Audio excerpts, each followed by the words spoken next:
To create kits using import-export, navigate to the Product Data template under Run Existing Report in your Import-Export page. Select the report labeled Kits, and then select Upload CSV File to submit a CSV file that you've prepared.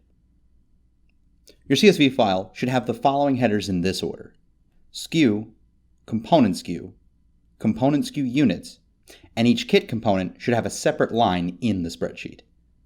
If you need to download a template with the correct headers, switch to Download Report and select Download Template Only.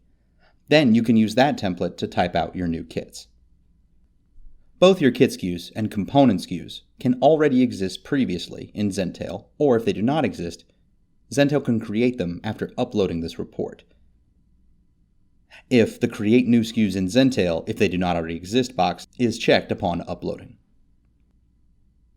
To export your kit SKUs, click the option for Download Report on the right. Check whether you want to have this report scheduled or emailed.